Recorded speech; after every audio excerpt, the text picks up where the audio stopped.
शांति। देखो, एक बहुत भयंकर बीमारी आजकल बढ़ती जा रही है। उसके कारण तो अब तक एग्जैक्टली किसी को पता नहीं चल पाते, लेकिन जिसको हो जाता है फिर वो जिंदगी बड़ी मुश्किल हो जाती है उसके लिए। वो प्रॉब्लम है कैंसर। अब कहीं खान पान का भी इसमें रोल होगा, कहीं और टेंशन का भी होगा, लेकिन सही किसी को अभी तक नहीं पता चला कैंसर होता है। तो ये एक संस्था से भाई हमारे साथ आए डॉक्टर साहब हैं, और इनका उद्देश्य है कि ऐसे जो मरीज हैं, जो बेचारे लाचार हैं और जिनका खर्चा पानी भी घर वाले नहीं पुगा पाते, क्योंकि खर्चा भी बहुत होता है, तकलीफ तो है ही। तो एक संस्था है संतोष फाउंडेशन करके, और वो इस मामले में जो भी मदद कर सकते हैं उसके घर पे जाके जो इलाज या पट्टी या कुछ और सुविधा, तो घर घर जाके इस संस्था ने ये एक नेक काम उठा रखा है। और आज हमारे यहाँ बड़म्बा पाठशाला में इनका स्वागत है, क्योंकि अपने यहाँ भी मुझे एक दो माताओं का तो ध्यान है कि उनके लिए प्रॉब्लम है और शायद लास्ट स्टेज में चल रही हो। डॉक्टर्स ने भी जवाब दे दिया है, कीमोथेरेपी वगैरह भी उनकी बंद हो चुकी है और काफ़ी संघर्ष चल रहा है जिंदगी में। तो वैसे तो बाबा तो कहता है कि ये बीमारियां जो है बहुत सारे कारण हैं इसके पीछे, लेकिन जितना ये संस्था ने ये कदम उठाया है तो ये बड़ा सराहनीय कदम है, क्योंकि लाचार आदमी जिसके पास गुजारे लायक भी ना हो और उसको ऐसी बीमारी उस घर में किसी को हो जाए तो बड़ी मुश्किल होती है।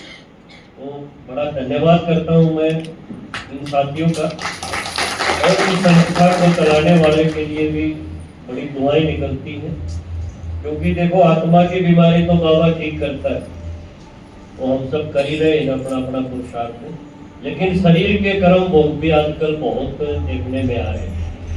तो अभी ज़्यादा समय न लेते हुए डॉक्टर साहब से मैं रिक्वेस्ट करूंगा कि वो अपनी संस्था के उद्देश्य के बारे में और हमारी बूढ़ी अनपढ़ माताओं के लायक जो भी इनकी संस्था कर रही है, इस तरह के कार्य कर रही है और कैसे इसका फायदा आम आदमी तक पहुँचे, इस बारे में वो थोड़े शब्दों में हमें बताएंगे। मेरा नाम डॉक्टर अमन है और मैं हमारी संस्था की तरफ से जितने भी हमारे मेडिकल ऑपरेशन होते हैं उनका हेड हूँ।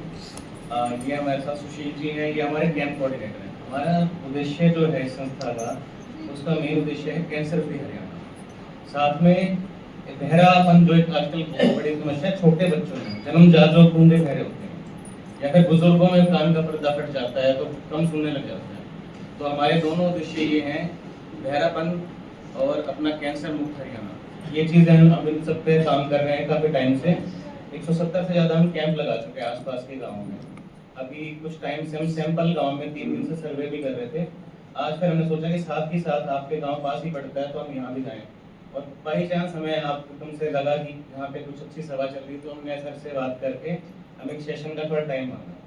देखिए क्या होता है, एक तो ना कुछ बुजुर्ग होते हैं जिनका हम चाहते हैं सभी स्वस्थ रहें, लेकिन आज की डेट में क्या है, कुछ खाना पीना या कुछ भी ऐसे कुछ तत्व होते हैं जिसके वजह से शरीर में विकारताएं आ जाती हैं।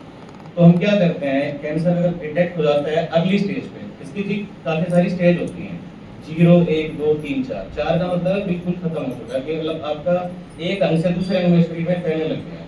अगर हम स्टार्टिंग में इस चीज़ का पता लगा लें, अब आप कहोगे हमें पता कैसे चलेगा? पता लगाने के कुछ कारण क्या होते हैं, एकदम से शरीर के अंदर आपका बोलते हैं कमजोरी, हमारी लैंग्वेज में फटीग बोल देते हैं उसको इंग्लिश में, मेडिकल लाइन में कमजोरी, थकावट बहुत ज़्यादा, या फिर कोई आपका वजन बहुत ज़्यादा घट रहा है एकदम से, या फिर जैसे क्या होता है गले कैंसर वगैरह में क्या होता है, हमारे शरीर में कुछ हम बोलते हैं लिम्फ नोड्स बोलते हैं, गांठें बोलते हैं, यहाँ पे होते हैं गर्दन के पास, बगल में होती है, जान के पास होती है। तो एक तरह से इंडिकेटर होती है, मतलब एक तरह से सूचना देती है कि आपको अगर इनमें सूजन आती है और लंबे समय तक है, या मुंह में छाले ज़्यादा बनते हैं, क्योंकि हमारे हम सर्जरीज काफ़ी ना ENT की जो कान नाक गले की कैंसर बहुत ज़्यादा सर्जरीज आती है हमारे पास, संस्था करती है। तो उसके अंदर यही होता है कि मुंह में छाले अधिकतर टाइम तक बने रहना, खाना खाते टाइम कोई चीज़ अटकती है, आपको दर्द रहता है गले में या आवाज में कुछ चेंज हो रहा है, मतलब आपकी आवाज बदल रही है, पतली या भारी हो रही है, कुछ भी चेंज आता है, तो एक तरह से लक्षण होते हैं उनका। फिर हम आगे इलाज कराते हैं, सीटी स्कैन से होता है, तो उससे लास्ट तक काफी बड़ी जांचें होती है। जैसे एक पैक सीटी स्कैन होता है, उसमें क्या होता है कि आपको ना पीने के लिए एक डाई दी जाती है।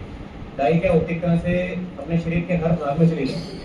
जब वो स्कैन आता है, जिस जगह पर आपको कैंसर की कोई भी समस्या है वो उसमें अपने आप चिन्हित हो जाती है, मतलब उसमें पता चल जाता है कि उनको इस जगह पे एग्जैक्ट कैंसर है। तो आजकल हमारे विज्ञान ने बहुत ज़्यादा उन्नति कर ली है और इलाज संभव है, लेकिन वो तब संभव है अर्ली डिटेक्शन, मतलब हम जल्दी उस चीज़ को पकड़ लें। तो ये चीज़ एक बहुत बड़ी चीज़ है। दूसरा एक होता है कि हमारे बुजुर्ग हैं, इलाज करवा चुके हैं, कोई भी बीमारी, कैंसर की या कुछ भी बीमारी है, बहुत बड़ी बीमारी है, संस्थाएं हैं, पीजीआई हो गया, मैं खुद पीजीआई से पास आउट हूं, मेरी एमबीबीएस वहीं से हुई थी 2007 में। तो मुझे वहाँ पता है इतने लोग दुखी आते हैं, कई बार क्या होता है कि वहाँ पे इलाज सारा हो गया, अब उन्होंने कह दिया कि आप जाके घर पे सेवा कीजिए। अब वो जब तक जिंदा है मरीज, अब घर वालों के लिए तो सब कुछ है, लेकिन जब तक जिंदा है वो इतना, घर वाले भी इतना दुखी होते हैं उसको लेके घूमने में कि भाई कोई सुविधा ऐसी मिल जाए, घर जाके डॉक्टर आ जाए हमसे, तो हम वो करते हैं, हम घर घर जाते हैं। उनको कोई भी दिक्कत है, बुखार आ रहा है, कोई इन्फेक्शन है शरीर में, हमें लगता है जांच भी कराएं, तो हम जांच भी कराते हैं, पूरा उसका बीपी शुगर सारी जांचें हम करके जाते हैं। लगता है कोई भी कमी है, कोई भी जांच उनको चाहिए, तो हम करा के उनका इलाज है, कोई पट्टी की जरूरत पड़ती है, कोई बेड से नहीं उठ पाता, डायपर होते हैं, हम सब तरह की मदद करते हैं। तो आप लोगों को सहयोग कीजिएगा कि हम आपको नंबर देके जाएंगे, आपको किसी भी तरह की समस्या सर से कांटेक्ट कीजिएगा, हम आएंगे आपके पास। एक दूसरा मेरा एक आपसे है कि छोटे बच्चे होते हैं जो जन्मजात सुन नहीं पाते, गूंगा बहरापन, जैसे जो सुन नहीं पाता तो बोल भी नहीं पाता, स्पीच थेरेपी वगैरह कुछ ही नहीं ठीक होने के बाद, तो एक लंबा प्रोसीजर है। उसमें क्या होता है, शरीर के अंदर अपने ना ग्रंथि टाइप में मान लो कान के अंदर, जो हमारे सुनने में सहायता करती है, वो बचपन से है ही नहीं, तो उसके लिए हम इम्प्लांट लाते हैं, एक मशीन आती है जो विदेश से आती है, वो कान में हम डालते हैं, हालांकि वो सर्जरी 10 से 12 लाख की होती है। मैंने सर को बताया था अभी चल के दादरी गांव के पास से एक लड़की थी, वाणी नाम से, 4 साल की, सुशील जी फोटो दिखा देते हैं, उसका हमने भी अभी करा हुआ है, तो पूरा फ्री में किया हमने, डोनेशन रेज करके फंडिंग वगैरह जो भी जितनी हम हेल्प कर सकते हैं, जितना हमसे होता है, क्योंकि उसका जो फादर साहब से 10,000 महीना कमाता था, तो वो तो नहीं कर सकता 10 लाख की सर्जरी में बच्चे की, लेकिन उसको वो इतना खुश है, 4 साल की बच्चे की तरह से जिंदगी वापस लौटाई है। तो हम उसी कार्य पे कर रहे हैं। हमारे हर क्षेत्र में हमारे जो हॉस्पिटल से सबसे संपर्क है, जैसे रोहतक में है, अपना गोहाना है, हिसार है, नागौर तक भी हमारे हॉस्पिटल है। तो हम जहाँ पे भी हमें लगता है कि जो जहाँ पास पड़ता है वहाँ भेज के उसका इलाज करवाते हैं।